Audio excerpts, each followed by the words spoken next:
पुणे में एक आदमी गिरफ्तार हुआ, उसने एक नाबालिग लड़की के साथ ऑनलाइन ग्रूमिंग एक अपराध होता है, ग्रूमिंग करके उनसे फिर उनके फोटोज मंगवाना, फिर उनको ब्लैकमेल करना, लाइक दैट। तो वो he was arrested for that and he went to jail.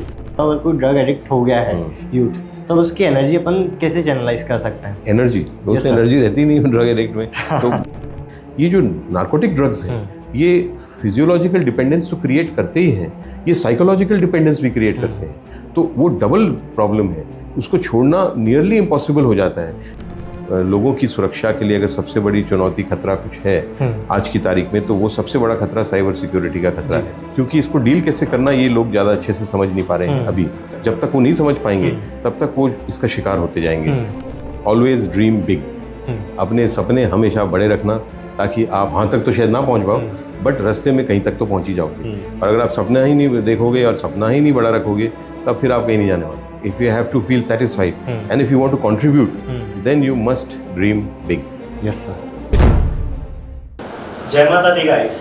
Welcome to the Folks of India. Today it's a proud moment for the entire Folks of India community. We have got Dr. Varun Kapoor sir, who is an IPS and also Director General of Special Police Madhya Pradesh. So thank you so much, sir, for coming. You're welcome. It's a privilege to have you. Thank you. Guys, today we are going to talk about narcotics, cyber security and other aspects of life by which you can get valuable insights of how things are actually working in the real world. So sir, first of all, you just begin with your own journey, that how you come into the IPS and things. It's a long story. I will not take so much time. I'm basically an engineer, and after I finished my engineering from NIT in Trichy, Tamil Nadu, I wanted to go abroad to do my MBA. I wanted to go to US. I got admissions in very good universities, Harvard and Cornell. But my father was an IAS officer in MP cadre. So he retired as chief secretary after that. मेरी mother चाहती थी कि मैं विदेश ना जाऊं, और क्योंकि मैं एक ही बेटा था तो वो चाहती थी कि मैं जाऊँ। उनको पता था मैं जाऊँगा तो शायद वापस नहीं आऊँगा, तो उन्होंने बोला कि आप मत जाओ। तो मैंने बोला मैं इधर क्या करूँ, मैं रहना नहीं चाहता यहाँ पे, मेरे को जो भी करना है मैं वो पढ़ के फिर वापस आऊँगा। तो उन्होंने बोला नहीं नहीं तुम मत जाओ, तुम ऐसा करो कि ये एग्ज़ाम दे दो एक बार UPSC का। तो वैसे मेरा कोई प्लान था नहीं, बट मेरी माँ का दिल रखने के लिए, क्योंकि वो चाहती थी, तो मैंने चलिए 1 साल माँ का दिल रखने के लिए मैंने दे देता हूँ। आ गया हूँ तो देखेंगे, नहीं आऊँगा तो चले जाऊँगा। तो मैंने उनका दिल रखने के लिए एग्ज़ाम दिया। IAS में तो मैं नहीं आया, बट IPS में आया। और मेरे को मेरा 1 मार्क से वैसे IAS रह गया था, वो भी एक लंबी कहानी है, बट उसमें क्या पढ़ना। बट मेरे को मेरा मध्य प्रदेश काडर मिल गया, जहाँ के मेरे फादर यहीं भी सर्विस में थे, तो मैं रह गया। ये तरीके से मैं IPS ऑफिसर बना। सो सर, लाइक IPS में भी specifically cyber security and narcotics domain, वहाँ पर आपका कैसा आना हुआ? देखिए, पुलिसिंग में बहुत सारी चीज़ें होती हैं जो हमारे काम होता है। एक नॉर्मल क्राइम होता है जो IPC का क्राइम, आजकल उसको भारतीय न्याय संहिता बोलते हैं, उसका क्राइम होता है। और एक होता है स्पेशलाइज्ड क्राइम, लाइक नार्कोटिक्स हुआ, उसमें वुमेन सिक्योरिटी हुआ, आपका ह्यूमन ट्रैफिकिंग है, साइबर सिक्योरिटी बाद में एक फील्ड आई। तो ऐसा मेरा हमेशा चाहत थी कि मैं नए नए क्षेत्रों में काम करूं और जितना अच्छा कर सकूं करूं, ताकि लोगों को और अच्छी मदद मिल सके उन क्षेत्रों में। तो एज एन एक्सपेरिमेंट मैंने किया, नार्कोटिक्स में किया और स्पेशली साइबर सिक्योरिटी में किया। मैंने 2011 में चालू किया, फिर वो एक मेरा काइंड मिशन टाइप बन गया, मेरा पैशन बन गया। तो मैं लगातार उसमें काम करता रहा, स्पेशली साइबर सिक्योरिटी में, और अब तो 13 साल हो गए।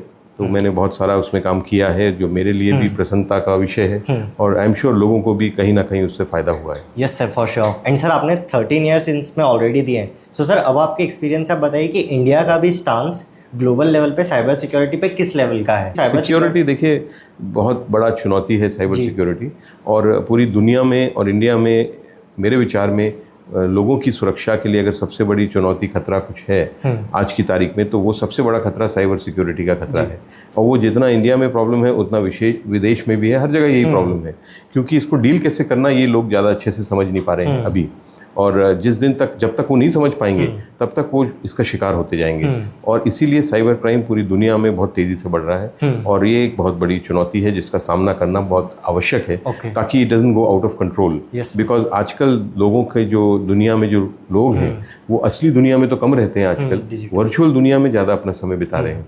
तो उस दुनिया की सिक्योरिटी इज साइबर सिक्योरिटी। तो वो उसको जल्दी से जल्दी अपन को दुरुस्त करना है, ताकि लोगों को कारगर सुरक्षा मिल सके उस फील्ड में भी। ओके एंड सर अभी गवर्नमेंट की तरफ से मेजर स्टेप, जैसे अभी थोड़ा रिसर्च करी थी तो अभी जो पॉलिसी में चेंज जो मेजर थे वो 1 डेकेड्स पहले आए थे जो साइबर सिक्योरिटी में थे, तो अभी गवर्नमेंट कैसे स्टेप्स ले रही है? देखिए अवेयरनेस के लिए कोई ऐसा रेगुलर ऐसा मुहिम तो अभी नहीं चलाई जा रही है, बट जैसे मैं बहुत सालों से इस क्षेत्र में काम कर रहा हूँ, तो webinar and seminar and workshops and कई माध्यम से प्रयास कर, बहुत लोग प्रयास कर रहे हैं लोगों तक संदेश पहुंचाने का सुरक्षा का। और क्योंकि मैं हमेशा बोलता हूं कि साइबर सुरक्षा का तरीका ही एक है। अगर आपको इस असली दुनिया में सुरक्षित रहना है तो आप तो अपने प्रयास करते ही हैं, एक व्यक्ति, एक संस्था करती है उनके लिए, उनका समाज करता है, उनका परिवार करता है, पुलिस करती है और सरकार करती है, सब लोग मिलके सुरक्षा का प्रयास करते हैं नागरिकों के लिए। पर साइबर क्षेत्र में आपको सुरक्षित रखने का प्रयास कोई नहीं कर सकता। आपके और आपके डिवाइस, मतलब आपके मोबाइल हो या कंप्यूटर हो या लैपटॉप हो, आपके और आपके उपकरण के बीच में जो अपराध होता है उसको बोलते हैं साइबर अपराध। अब आपके और आपके उपकरण के बीच में कौन आता है? कोई नहीं आता, आप और आपका उपकरण। तो जो सुरक्षित रहना है तो आपको रहना है, गलती भी आप करोगे, सही भी आप करोगे, मैं हमेशा बोलता हूँ, और फंसोगे भी आप ही, बचोगे भी आप ही, बट करना आपको है। तो इसीलिए कोई ऐसा व्यक्ति नहीं है, कोई ऐसी संस्था नहीं है, कोई ऐसा सिस्टम नहीं है, कोई ऐसी टेक्नोलॉजी नहीं है जो आपको सुरक्षा दे सकती है साइबर दुनिया में। वो करना आपको है। और आप कैसे करोगे? आप करोगे जब आप जागरूक होगे, और जागरूकता ही इसका एक चाबी है। मैं हमेशा बोलता हूँ साइबर सुरक्षा की एक ही चाबी है, one key to cyber security, and that is your awareness. And awareness is also not only knowing. लोग सोचते हैं हमें पता है तो हम जागरूक हैं। आपको जानकारी है तो आप जानकार हो, जब आप उसका उपयोग करोगे तब आप जागरूक होगे। लोग, जानकारी तो बहुत लोगों के पास है बट वो करते कुछ नहीं है। हेलमेट पहनना तो सब लोग जानते हैं कि अपने सुरक्षा के लिए अच्छा है, बट फिर भी लोग नहीं पहनते। तो वो जानकार तो है, जागरूक नहीं। साइबर दुनिया में आपकी जागरूकता ही आपका एक सुरक्षा का कवच है। तो आपको चीज़ों के बारे में जानना है और फिर उन चीज़ों को करना है, और हर बार करना है। ऐसे भी नहीं कि कभी कभी किया। ये भी मैंने देखा है, साइबर दुनिया में खतरा दिखता नहीं है इस दुनिया में। तो आप कभी कभी कुछ लोग करते हैं सुरक्षित व्यवहार, कभी कभी नहीं करते। कभी कभी अनजान फ्रेंड रिक्वेस्ट एक्सेप्ट कर ली, कभी कभी नहीं करी। तो ये तो कोई सुरक्षा नहीं हुई।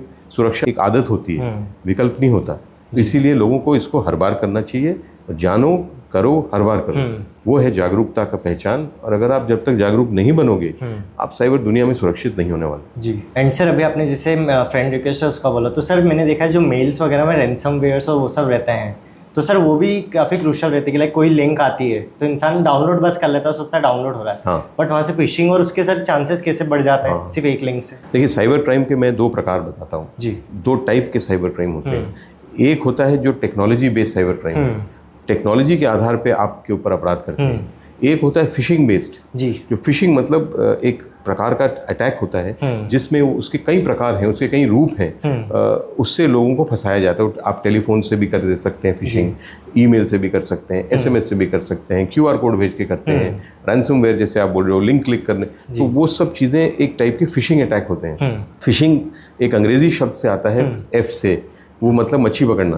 तो मछुआरा जाता है नदी पे, तालाब में, समुद्र में, और एक कांटा फेंक के वेट करता है। हजारों मछलियां निकलती हैं, सब नहीं फंसती, एक फंस जाती है, और मछुआरे का काम हो जाता है उसको हजारों को फंसाना भी नहीं था। तो ये है फिशिंग। उसी में से आप F शब्द हटा दो और PH शब्द ऐड कर दो तो वो बन जाता है फिशिंग अटैक। वो कॉन्सेप्ट वही है। ये अपराधी घर में बैठे बैठे, कहीं उनको जाना नहीं, किसी से उनको मिलना नहीं, घर में बैठे बैठे एक टेलीफोन कॉल का प्रारूप बनाएंगे, फिशिंग कॉल, और हजारों लोगों को करेंगे। टेक्नोलॉजी है तो कर सकते हैं। एक फिशिंग ईमेल का प्रारूप बना लेंगे और उसको फिर लाखों लोगों को भेजेंगे। सब लोग तो फंसेंगे नहीं, कुछ फंस जाएंगे, उनका काम बन जाएगा, उनको सबको फंसाना भी नहीं था। तो ये फिशिंग अटैक होता है। इट इज़ बेस्ड ऑन अलग अलग टाइप से होता है। वो कभी कोई वो तरीका अपनाएंगे, फिर जब लोगों को थोड़ा समझ आ जाएगा फिर दूसरा तरीका लेके आ जाएंगे। तो इस प्रकार से वो लोगों को फंसाते हैं और ज़्यादातर उनसे पैसा लेते हैं। बट सिर्फ पैसा लेने का मकसद नहीं है। साइबर क्राइम बहुत बड़ा क्राइम होता है। उसमें आपका नाम भी जा सकती है, प्रतिष्ठा भी जा सकती है, आपकी सुख चैन जा सकता है, आपकी जान तक जा सकती है। तो इसीलिए बहुत बड़ा स्पेक्ट्रम क्राइम है, और इसीलिए फिशिंग से बचना बहुत ज़रूरी है अगर आपको साइबर क्राइम के कई टाइप से बचना है। और फिशिंग से बचने का मैं आपको उपाय भी बता देता हूँ दर्शकों के लिए जी सर, कि अगर आपको फिशिंग से प्रभावी ढंग से बचना है तो पहले आपको समझना है कि फिशिंग वो कैसे करते हैं, किस आधार पर। तो पहला उसका आधार होता है कि वो आपको डराते हैं। डर दिखाएंगे, चाहे छोटा डर हो चाहे बड़ा डर हो, ताकि आप फिर जब इंसान डर जाता है ना, बिना सोचे समझे चीज़ें करता है। जैसे बीच में एक चला था, एक फ़ोन आता था, उस आपसे बोलते थे कि आप नाम बताते थे, जैसे वरुण कपूर बोल रहे हैं जी आपका ये नंबर आपको पता है, उनको आपका नाम पता है, आप इंदौर में रहते हैं, आपका एक वारंट निकला है गिरफ्तारी, तो एकदम से वो व्यक्ति डर जाएगा। तो मेरा क्यों निकला है? तो कभी अभी आजकल चल रहा है फेडेक्स स्कैम बोलते हैं उसको, आपने पार्सल बुक किया था, मैंने कोई पार्सल ताइवान नहीं मैंने नहीं किया था, आपका आधार कार्ड नंबर ये है, आपका नाम ये हुआ है, विद कॉन्फिडेंस। हाँ, उसकी जब जांच हुई उस पार्सल की तो उसमें ड्रग्स निकली हैं, तो आदमी डर जाता है कि भाई मैंने तो पार्सल ही नहीं बुक किया। तो आपको डराएंगे किसी तरीके से, छोटा भी डर हो सकता है वो, ताकि आप उनके जाल में फंस जाओ। दूसरा है लालच, आपको घर बैठे लॉटरी, घर बैठे नौकरी, घर बैठे रिश्ता, घर बैठे आपको अवार्ड मिल गया, रिवॉर्ड मिल गया, ऐसे करके लोगों को, तब भी व्यक्ति बिना सोचे समझे चीज़ें करता है। तो ये 2 चीज़ों से लोगों को फंसाते हैं पहली बात तो, और उसके बाद उनसे जो उनको प्राप्त करना है वो लेते हैं। और इससे बचाव की क्या तरीके हैं जी, अगर आप कर सको बहुत अच्छी बात है, पर करना हर बार है, ऐसा नहीं कभी कभी किया। एक तरीका है, हम वो प्रोटोकॉल मैं बोलता हूँ मैंने जो बनाया है, पहला प्रोटोकॉल है कि आपको वर्चुअल दुनिया में अनजान से कोई संपर्क नहीं रखना है। अनजान फ़ोन कॉल आए, आप कोई जानकारी नहीं दो, आपको डराएंगे, आपको लालच देंगे, पर आपको नहीं देना जानकारी। दूसरा, अनजान फ्रेंड रिक्वेस्ट आए, आपको नहीं एक्सेप्ट करना। अनजान SMS आए, आप कोई लिंक मत दबाओ। अनजान ईमेल आए, कोई अटैचमेंट नहीं डाउनलोड करो। मतलब अनजान है तो संपर्क मत रखो। अगर आप कर सकते हो, हर बार कर सकते हो, it is very good, but लोग कर नहीं सकते, कभी कभी ना वो झांसे में आ जाते, नहीं आना चाहिए। और दूसरा प्रोटोकॉल जो है कि ये है वर्चुअल दुनिया, इसमें आपको कुछ भी दिखाया सुनाया जा सकता है। तब दूसरा प्रोटोकॉल आता है कि अगर वो जाना पहचाना भी दिखे, तब भी आपको उसको वेरीफाई करना है। Exactly. मेरे प्रोफाइल से आपको फ्रेंड रिक्वेस्ट आ सकता है, बट ये मतलब मेरा फोटो दिख रहा है और मेरा नाम दिख रहा है तो वो मैं हूँ, it can be a fake profile. तो आप जब तक उसको वेरीफाई नहीं करोगे, आप कैसे आगे बढ़ोगे? आप गलती कर जाओगे। तो आप मेरे को अच्छे से जानते हो तब तो आप आगे बढ़ो, नहीं जानते हो तो आपको रिजेक्ट करना है, जैसे मैंने अनजान। और अगर जानते हो तो आप मेरे को एक बार कॉल करो, एक बार SMS करो कि आपने भेजा है सर ये फ्रेंड रिक्वेस्ट। अगर मैं बोलूँ हाँ तो आप करो जो आपको करना है, अगर मैं बोलूँ ना तो आप बच गए, फेक प्रोफाइल। तो these are the 2 ways I always say. First, no contact with unknown, and second, verify even if it appears known. फिर आप फिशिंग से बचोगे और बहुत सारे साइबर क्राइम से आप बेहतर ढंग से सुरक्षित हो जाओगे। And sir, one more case of YouTube कि लाइक 2020 में उनका ये होता है कि उनकी जो जीमेल थी उसको कुछ टाइम के लिए हैकर्स ने हैक करके उनसे डायरेक्ट मैसेज भेजे थे, तो वो रिकवर उन्होंने कर लिया था। बट सर उस केस में भी मिलियंस ऑफ का नुकसान हुआ था, क्योंकि दिख तो ऑफिशियल यूट्यूब पे ही रहा था। सो सर कई बार ऐसा भी होता है कि लाइक ऑफिशियल से भी इंसान यूज़ कर लेता है, वो तो उसको हैक करके करता है। तो that's why verification is very necessary. जिसका अकाउंट हैक हुआ है उसको तो मालूम है हुआ है, आपको नहीं मालूम, तो आप मेरे से पूछ लोगे तो मैं बता दूंगा भाई मेरा हैक हो गया, तो मेरा अकाउंट नहीं है वो, है ना जी। Verification very necessary. Yes sir. And sir there is one more concept I have about data localization, जो मतलब अभी गवर्नमेंट भी कर रही है, कॉर्पोरेट्स भी कर रहे हैं कि लाइक इन हाउस। तो सर वो उस पर आप थोड़ा बताइए। डेटा लोकलाइजेशन का कॉन्सेप्ट ये है कि जहाँ पे आपका सर्वर होस्ट होता है, जहाँ पे आपकी सर्विस चलती है रादर, तो वहाँ पे आपका डेटा वहीं पे स्टोर हो, वहीं पे सर्वर हो। तो that is a concept which is use for these big giants जो हैं, जैसे गूगल है एंड फेसबुक है, मेटा है, उनके सारे सर्वर्स US में हैं, है ना। इंडिया में उनके operations are very vast, but the data is not stored in India, the data is stored in US. So the laws which are applicable on that is the US laws. It is not the Indian laws. तो अगर हमें उनसे कोई जानकारी लेनी है, कोई crime हुआ and all that as law enforcement, तो हमें उनको रिक्वेस्ट करना है, फिर वो अपने लॉज के मुताबिक वो देंगे, और अगर वो नहीं देना चाहें तो नहीं भी देंगे।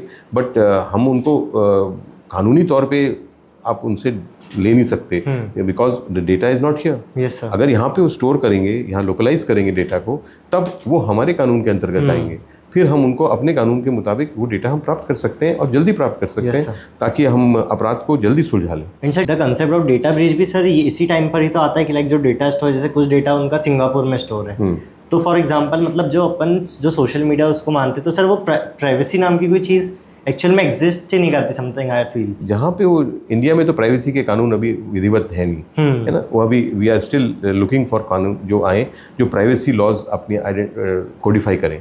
तो वो तो पर US में तो है, कई कंट्रीज़ में है, but again as I said, अगर डेटा आपके यहाँ स्टोर्ड नहीं है तो फिर आपके कानून उस पर लागू नहीं होंगे। तो कई चीज़ें हैं जो हम उनसे मांग सकते हैं, but they have different laws of privacy. तो they will not give it to you. Okay.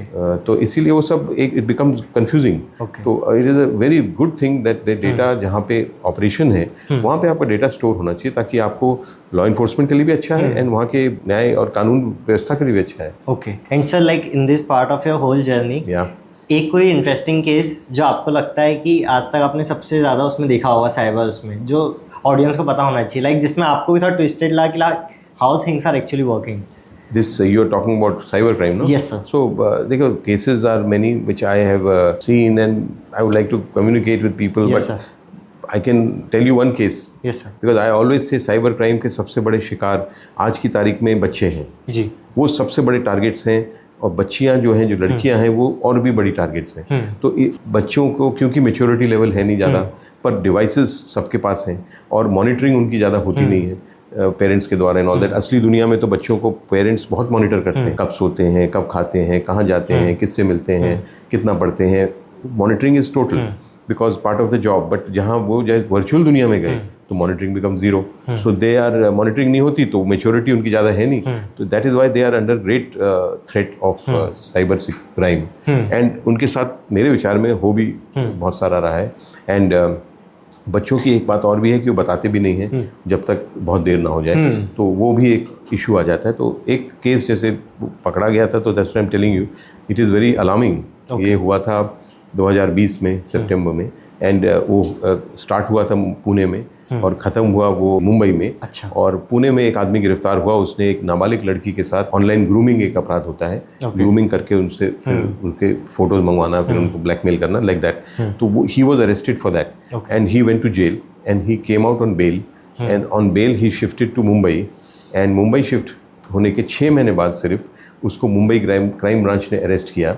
और ओनली इन 6 मंथ्स, मतलब 6 महीने के अवधि में उसने ऐसा कृत्य कर दिया था जो मतलब मेरे को भी विश्वास नहीं होता कि ये हो रहा है. तो उस जब गिरफ्तार हुआ तो उसके पास पहली बात तो मल्टीपल डिवाइसेस मिले, मोबाइल्स.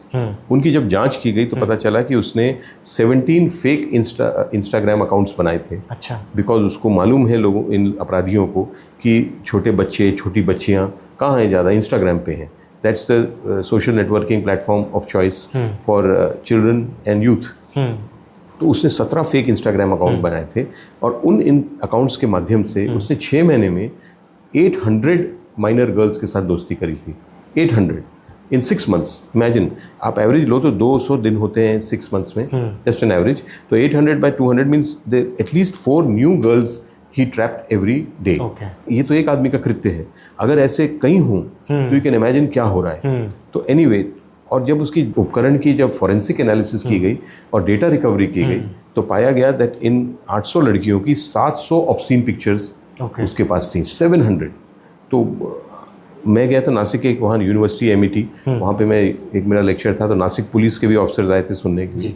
तो आफ्टर माई टॉक एक नासिक पुलिस का इंस्पेक्टर मेरे पास आया. उन्होंने बोला कि आपने जो सर ये केस बताया था, ये वाला जो मैं बोल रहा हूँ, वो उसने सॉल्व किया था. वो पहले शायद मुंबई क्राइम ब्रांच में था, फिर उसकी ट्रांसफ़र होकर नासिक पुलिस में आ गया होगा. तो आई सर आपने काम तो बहुत अच्छा किया, बट मेरे को ये बताइए कि ये जो बच्चियाँ थीं 700 या 800, उनमें से कोई लड़की ने सामने आके बताया कि क्या हुआ, मतलब उसके साथ कैसे, मतलब कैसे दबाव, अपनी मर्जी से तो कोई नहीं देता, उसको क्या दबाव डाला, कितना परेशान किया, फिर जाके उसने तस्वीर दी, और उस तस्वीर का इस आदमी ने क्या किया, ऐसे कोई लड़की ने आके बताया, या आपने किसी बच्ची को बुलाया और पूछा कि व्हाट हैपेंड.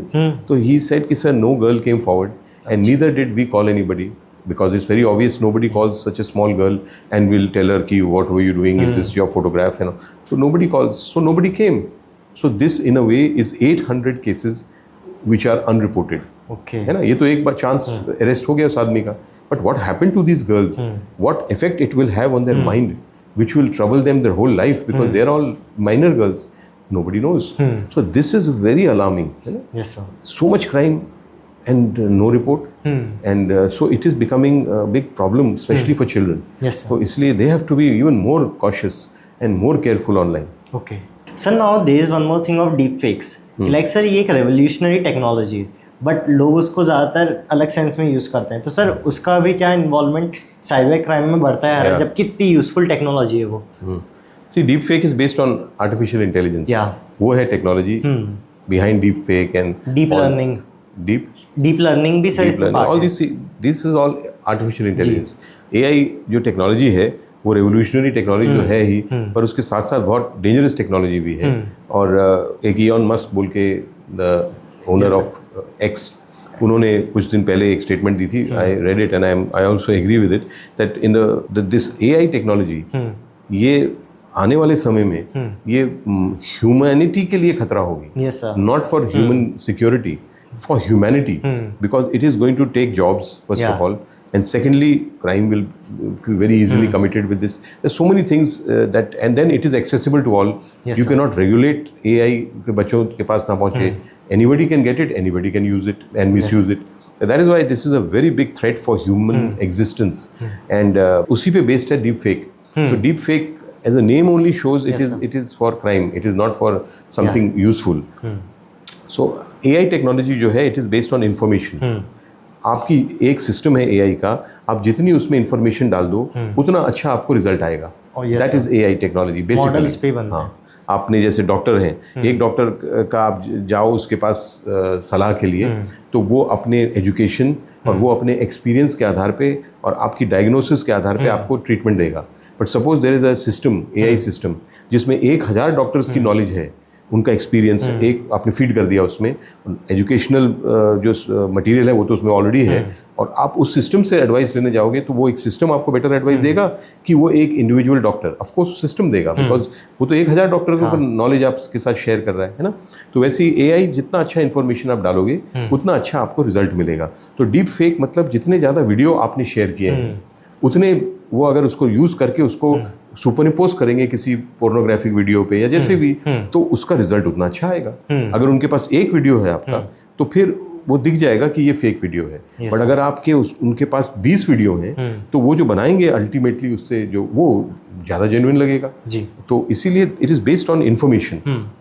तो मेरा बस यही सुझाव है कि जो लोग AI से अगर आपको बेहतर ढंग से मतलब सिक्योर रहना है तो अपनी इन्फॉर्मेशन को कम शेयर करो, कम से कम शेयर करो। पूरी इन्फॉर्मेशन तो आप नहीं बंद कर सकते, पर किसके साथ शेयर कर रहे हो, कब शेयर कर रहे हो, कितना शेयर कर रहे हो, आपको शेयर करना भी चाहिए कि नहीं करना चाहिए, ये लोगों को डिसाइड करना चाहिए एंड देन करना। अभी तो लोग बिना सोचे समझे कुछ भी फोटो डाल दिया, कोई भी वीडियो डाल दिया, कुछ भी लिख दिया, कुछ भी पोस्ट कर दिया, लाइक कर दिया। You should be very careful of what you are sharing, with whom you are sharing, how much you are sharing, whether you should share or not share, all those things you should consider and then proceed. Yes sir. And sir for like अगर layman को देखना है कि cyber security उसमें थोड़ा सा awareness हो, तो कोई सोर्सेज ऑफ इन्फॉर्मेशन जिससे वो देख सकता है कि like we can sort all this thing out. देखिए, इन्फॉर्मेशन के तो आजकल बहुत सोर्सेज हैं, देयर इज नो, उसका तो कोई कमी नहीं है, ये इन्फॉर्मेशन एज है। तो यहाँ पे तो सबसे बड़ी चीज़ ही सूचना है। तो आपके बहुत सारे स्रोत हैं, गूगल है, ये है, आपको इन्फॉर्मेशन तो कहीं से भी मिल जाएगी। और आपको अगर वो आपका माइंडसेट है दैट आप इन्फॉर्मेशन को यूज़ करना चाहते हो, पहले तो प्राप्त करो फिर उसको यूज़ करो जी। तो वो तो सोर्सेज तो बहुत हैं, उसमें तो कोई कमी नहीं है, बट आपको माइंडसेट होना चाहिए कि आपको सुरक्षित रहना है। आजकल क्या है, इस वर्चुअल दुनिया में मैंने जैसे बोला खतरा दिखता नहीं, तो लोगों को माइंडसेट नहीं है सिक्योरिटी।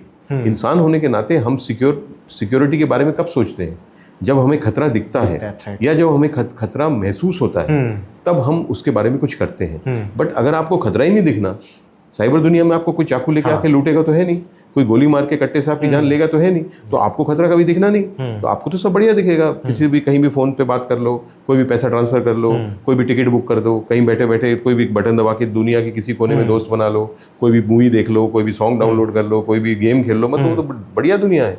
उसमें आपको कभी खतरा ना दिखेगा ना महसूस होगा।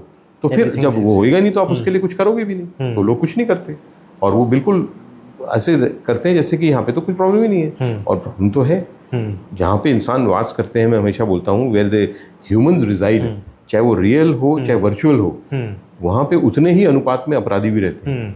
इधर आपको दिखते हैं, उधर आपको दिखते नहीं, तो और भी ज़्यादा खतरनाक हो जाते हैं, बिकॉज फिर आप उनके बारे में कुछ करते नहीं। तो that's why it is a very big danger, because you have to fight with unseen danger. तो वो ज़्यादा खतरनाक है देन डेंजर जो आपको दिखता है ना। Yes sir. So like sir अपन थोड़ा पार्ट नार्कोटिक्स वाला कवर करते हैं कि लाइक आपको उसमें रहा है। सो लाइक सर अपन इसमें डायरेक्ट जाते हुए कि अगर कोई इंसान चेन स्मोकर या फिर उस सब चीज़ों में है, तो आप उनको क्या क्या स्टेप्स सजेस्ट करेंगे जिससे उस चीज़ को मिटिगेट कर सके और एटलीस्ट या तो उसको ओवरकम कर दें। देखिए स्मोकिंग एंड ऑल तो इज नॉट अ, वो तो ड्रग्स नहीं है, हाँ, but वो तो हेल्थ हैजर्ड है, हाँ, बट नार्कोटिक ड्रग्स तो बहुत सीवियर प्रॉब्लम है। Yes, sir. तो वो I was actually just about to come on that also, sir. हाँ, आप स्मोकिंग के बारे में पूछ रहे हो, ड्रग हाँ सर, अभी मैं यूथ सेंट्रिक पूछ रहा हूँ कि जो यूथ को अगर इस सब चीज़ों का है तो वो कैसे करेंगे, फिर अपन इस पर बात देखिए स्मोकिंग एंड ऑल तो this is a health hazard, जैसे मैंने बोला, it's a very bad thing to do, it will affect your health Yes. And then आपके, अगर आप अवेयर हो, इसमें भी awareness is very important. If you are aware about that you should have good health, आपको लंबी जिंदगी, स्वस्थ जिंदगी चाहिए, तब ऐसे व्यसन, इनको वैसे ही बोलते हैं बैड हैबिट्स, तो जैसे ड्रिंकिंग है, स्मोकिंग है, तो उनसे दूरी रहना चाहिए जितना आप कर सको, स्पेशली फॉर द यंगस्टर्स।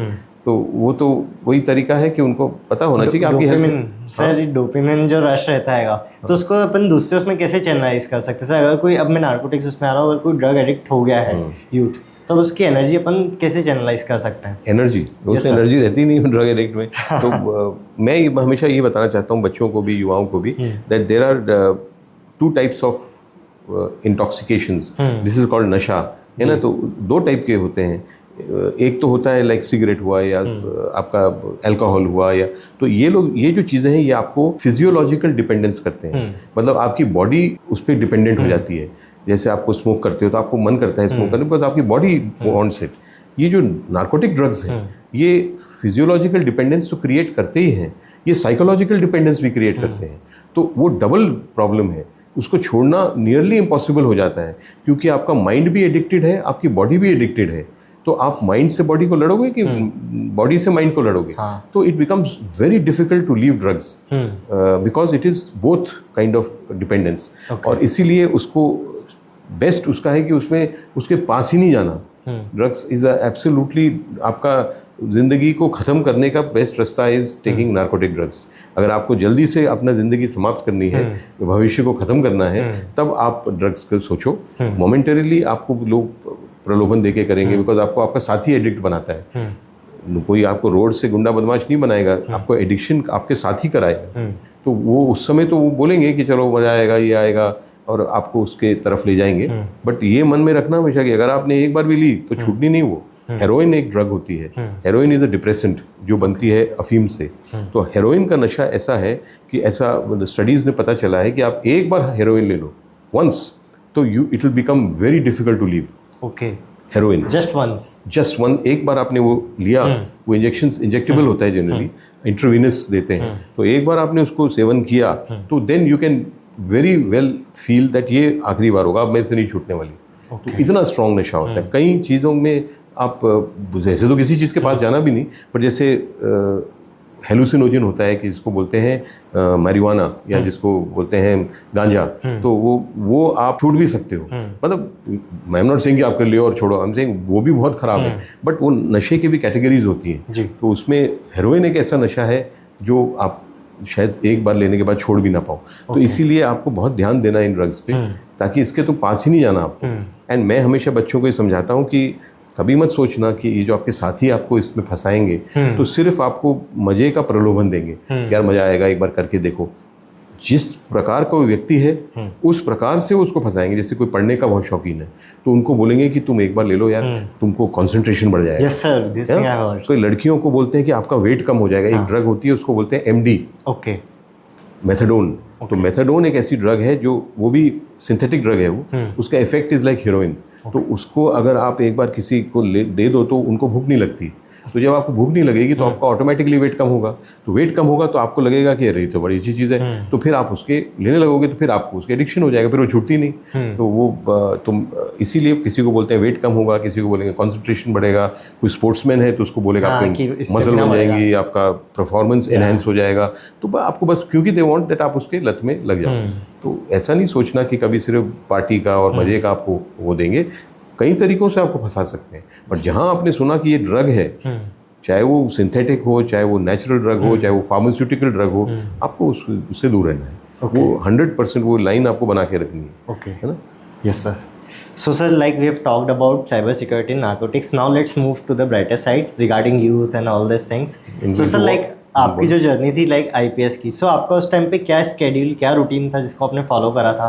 सो अगर किसी को यूपीएससी की प्रिपरेशन कर रहे हैं, so they will help him. या I told you I only studied prepared for it 1 year, क्योंकि माय मदर, तो मैंने 1 साल का टारगेट बनाया था, तो I had studied for 1 year and what I was to do that time, अब तो और भी डिफरेंट हो गया होगा, अब तो बहुत साल हो गए, बट बस एक चीज़ है, मैं उस समय पढ़ता था 12 से 14 घंटे एवरी डे, है ना, and every day means every day, it's not that कि आज होली है, आज दिवाली है, आज मेरा बर्थडे है, आज वो है तो मैं कल कर लूँगा, तो कल वो नहीं आता, आपको करना है तो आपको रोज़ करना है, यू कैन नॉट, हाँ कभी आप बहुत सीरियसली बीमार पड़ जाए ना नहीं कर पाओ, वो अलग बात है, but otherwise dedication has to be there and commitment has to be there. आजकल लोगों को क्या कितना पढ़ना है I don't know that, but पढ़ना आपको रोज़ है, वो मेहनत आपको रोज़ करनी है। एंड दिस सेकेंड पार्ट, उसके अलावा जो टाइम बनता था आई यूज्ड टू प्ले, कुछ सोना, कुछ बाकी समय पढ़ना, और 2 घंटे में खेलता था, मैं टेनिस खेलता था उस समय, तो यू नीड एक्सरसाइज ताकि आपका बॉडी भी फिट रहे और आपका माइंड भी क्लियर रहे, तो उससे आपको जब आप खेलते हो या आप कुछ एक्सरसाइज करते हो तो आपका जो माइंड क्लियर हो जाता है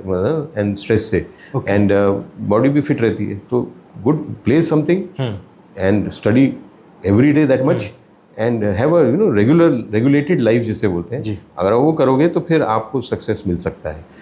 कंपटीशन तो बहुत है, सभी लोग कर रहे हैं, ऐसा नहीं है कि आप कर रहे हो सिर्फ अकेले, बट प्लान करके करो, इस तरीके से करो तो फिर आपको सफलता का चांस ज़्यादा है। Yes sir. And sir like अगर कोई भी यूथ किसी भी फील्ड किसी भी जॉनर का है, अगर मैं आपसे बोलूँ कि सर 3 स्किल्स जो आप सजेस्ट करेंगे जो उन्हें उनके करियर में हेल्प करेगी for what? To become successful and more passionate about what they are doing. 3 skills? हाँ, 3 skills or 3 mindset habits, whatever. Okay. Best skill and best thing which anybody should have as a youngster also and all the life is of course discipline. Discipline, अनुशासन, ये सबसे बड़ी वो होती है आपकी quality. और अनुशासन सिर्फ आपको परेड वाला अनुशासन नहीं जो हमारे पुलिस का होता है, अनुशासन हर चीज़ में होता है ज़िंदगी में। खाने का अनुशासन होना चाहिए, सोने का होना चाहिए, आपको लोगों से बात करने का अनुशासन, मतलब you should have a disciplined approach to whatever you do it in discipline, पहला। दूसरा I would say respect, yes sir, have respect for the system, have respect for your elders, have respect for yourself also. ये जो आदर की भावना है ये आपको बहुत सिखाती है। जब आप झुकते हो अपने वरिष्ठ व्यक्ति के सामने तो आप उससे आशीर्वाद लेने के लिए झुकते हो। आशीर्वाद का मतलब होता है आप उससे आशीर्वाद के साथ ज्ञान लेते हो, बहुत सारा आप उनसे जानकारी लेते हो, सब कुछ क्योंकि आप झुके। तो आदर रखना व्यवस्था के प्रति, व्यक्तियों के प्रति, this is second. And third which I feel is very important is ईमानदारी, honesty. You should be honest in whatever you do in life. And again, honesty is not only financial honesty. मतलब हमारे देश में ऐसा एक भावना है, ईमानदारी मतलब जिसने गलत पैसा लिया वो भ्रष्ट, और जिसने ईमानदार नहीं लिया वो ईमानदार। हाँ, फाइनेंशियल ईमानदारी एक पार्ट होता है, वो है, बट ईमानदारी हर पहलू में होनी चाहिए। आपकी नीयत ईमानदार होनी चाहिए, आपका प्रयास ईमानदार होने चाहिए, हर चीज़ में ईमानदारी झलकनी हुई। You should be honest in your approach, in your effort, in your dedication. That will give you success. So I would say it's honesty, it is respect. And सबसे ऊपर discipline.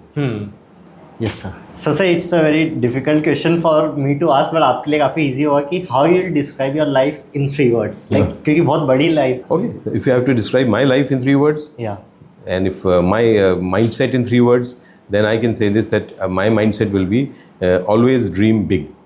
अपने सपने हमेशा बड़े रखना, ताकि आप वहाँ तक तो शायद ना पहुँच पाओ, बट रास्ते में कहीं तक तो पहुँच ही जाओगे। और अगर आप सपना ही नहीं देखोगे और सपना ही नहीं बड़ा रखोगे, तब फिर आप कहीं नहीं जाने वाले। फिर आप जहाँ पे हो, जैसे सब लोग जी रहे हैं, कई लोग जीते हैं, और वो वैसे ही हो गए आप। If you have to be different, if you have to feel satisfied, and if you want to contribute, then you must dream big.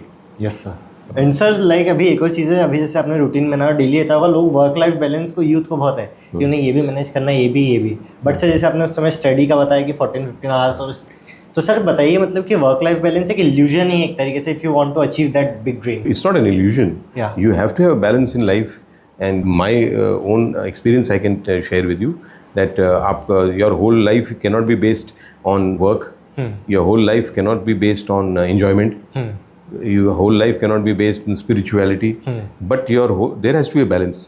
And that balance which I feel, which worked for me till now, I feel like whatever I have done, whatever I have achieved, if it is less or more, that I do not know, but whatever I have done, it is because I have been able to properly, in my opinion, balance these 3 things which are very important in life. First is your work, your ambition, your goal, that should be always there, you should work for it. जितना आप मेहनत कर सको, जितना आप ईमानदारी से कर सको, very good, that is one part. Second is your family. जी। फैमिली को आपको समय देना पड़ेगा, एंड फैमिली के साथ ही आपको बहुत सारी चीज़ें मिलती हैं। आपका स्ट्रेस रिलीफ होता है, आपको इन्जॉयमेंट आती है। Family is a very big anchor in everyone's life, should be. जो लोग फैमिली में एंकर नहीं ढूंढते वो हमेशा भटकते रहते हैं फिर, और हमेशा गलत रास्ते पे जाते हैं। तो family is the best anchor for any person. Your children, your spouse, your pets. This is the second part of the life. And third is spiritual existence. Okay. You must believe in somebody, in something, in God. Whoever you believe in your parents, you believe in nature, you believe in God as a concept. So, वो spirituality is very important. और I have always been very religious and very spiritual individually. Okay. And my family has been very important, and then my work. And one last thing which वो भी बहुत ज़रूरी है कि आपको ज़िंदगी में हॉबीज़ ज़रूर होनी चाहिए। Yes sir. कोई ना कोई ऐसी चीज़ जो आपको नॉर्मल लाइफ से अलग समय बिताने का अवसर दे। चाहे जैसे मेरी हॉबी है wild life photography. Okay. Photography, travelling and wild life, ये मैंने तीन बहुत समय देता हूँ। जब भी मेरे पास एक्स्ट्रा समय तो I do this, and that also gives you a new dimension in life and a new existence. So ये चार चीज़ें will give a very good work-life balance. I have practiced it. Somebody else might have some other ideas, but मेरा idea तो यही है। Okay. And sir, like you've got so much of chaotic schedule, और I can say बहुत ज़्यादा clumsy schedule है। So sir, आप उसको manage कैसे करते हैं? Like how do you manage time management skill I'm talking about? Time management is part of, you learn with time only. It is जैसे you start punctuality is important. Punctual होना चाहिए, तब आपका समय भी बचता है, दूसरों का समय भी आप बचाते हो। तो इसलिए वो तो फिर आता है विद योर, जैसे जैसे आप जीते हो ना, तो वैसे वैसे आप टाइम मैनेजमेंट सीखते हो। और टाइम मैनेजमेंट सीखने का बस एक ही तरीका है, पंक्चुअल। समय जो दिया है वो फिर उसका पालन करना चाहिए जब तक कोई इमरजेंसी ना आ जाए। Yes sir. So sir, last I would like to conclude on this कि लाइक आपकी तरफ से कोई मैसेज जो फोक्स ऑफ इंडिया में सभी जो यूथ देख रहा है कि like how they can keep themselves motivated all the time sir for a longer duration. वो मैंने I said so many things जिससे मैं लोग मोटिवेट हों, जो मैंने अपने प्रैक्टिस किया तो वो तो मैं बहुत बता चुका हूँ। तो वो उसका मेन स्लोगन ही वो है कि आपको हमेशा अपने सपने बड़े रखने चाहिए, और that is the main thing. And then उन सपनों को पूरा करने के लिए ईमानदारी का यूज़ करो, आदर का यूज़ करो, अनुशासन का यूज़ करो, और फिर उन सपनों तक पहुंचने का प्रयास करो। अगर आप पहुंच गए बहुत अच्छी बात है, और अगर नहीं भी पहुंचे तब भी आप उतने प्रयास पूरे अपनी ईमानदारी से किए तो आपको हमेशा संतोष होगा। इधर नहीं आप सफलता पाओगे, आप कहीं और सफलता जरूर पाओगे। Because I believe that if you work hard and if you work honestly, then I may not get the result from one direction, but that result will come from some other place. Yes, but it will come. But if you do not do your effort and your work honestly and with dedication, you will never be successful from any way. तो आपको तो अपना काम करना है। वो तो गीता में भी लिखा है कि आप अपना कर्म करो, फल की चिंता आपको नहीं करनी, वो फल जरूर मिलेगा। क्यों नहीं मिलेगा? भगवान है ना आपको देने वाला। तो इसीलिए आपको हमेशा बड़े सपने रखो और ईमानदारी से प्रयास करो, तो आप जरूर अपने मंजिल तक पहुंचोगे। और अगर नहीं पहुंचे उस मंजिल तक जो आप पहुंचना चाहते थे, तो कोई और मंजिल आपका इंतजार कर रही है, इसकी मन में रखना भावना हमेशा। Yes, है ना? Yes, sir. So thank you so much, sir, for coming, giving a precious time. And guys, I know कि like इतने कम टाइम में इतनी वैल्यूएबल इन्फॉर्मेशन शायद ही आपको पहले किसी शो में मिली होगी फोक्स ऑफ इंडिया के। So thank you so much sir. And मैं भी कोशिश करूँगा कि अब आगे चल के भी हम अलग अलग चैप्टर में सर कुछ चीज़ें रिलीज़ करेंगे कि how things are actually working. So till then stay tuned for the next show. Thank you so much. जय माता दी।